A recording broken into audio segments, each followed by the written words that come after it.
देखो, ये है एक्सिम चार्जर, हमने लिया है यहाँ पे ओल्ड मॉडल लिया है। अब यहाँ पे समझेंगे कि ओल्ड मॉडल में ये हमारा क्या होता है कि मेन ट्रांसफार्मर होता है, ये इसकी प्राइमरी वाइंडिंग और ये इसकी सेकेंडरी वाइंडिंग होती है, ये ऑक्सिलरी वाइंडिंग होती है। हम सबसे पहले ऑक्सिलरी वाइंडिंग के बारे में समझते हैं। देखिए, जब एसएम यानी मेन ट्रांसफार्मर चालू होता है तो इसकी ऑक्सिलरी वाइंडिंग से क्या होता है कि 15 से 17 वोल्ट की सप्लाई एसी निकलती है। और यही एसी सप्लाई में, इसके सप्लाई में देखेंगे तो एक डायोड लगा होता है, ये डायोड होता है।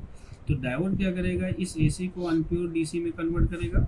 अब हमें उसको प्योर डीसी में कन्वर्ट करना है, तो यहाँ पे एक पोलराइज कैपेसिटर लगा होता है जिसका एक टर्मिनल सेकेंडरी वाइंडिंग के ग्राउंड से कनेक्ट होता है। तो यहाँ पे टोटल जो हमें वोल्टेज देखने को मिलेगा, कितना मिलता है, 24 वोल्ट की सप्लाई देखने को मिलती है।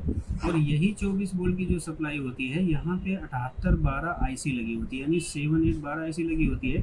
तो उसके पिन नंबर 24 यानी पिन नंबर 1 को जब ये 24 वोल्ट की सप्लाई निकलती है, तो ये 24 वोल्ट की सप्लाई एक रजिस्टर के द्वारा, यहाँ पे अगर देखेंगे तो ये रजिस्टर लगा हुआ है, इस रजिस्टर के द्वारा ये सप्लाई जो आपकी जाती है कहाँ पे, ये जो लॉजिक कार्ड पे आपकी LM324 आईसी यानी कंपरेटर आईसी लगी होती है, इसके पिन नंबर 4 को दी जाती है।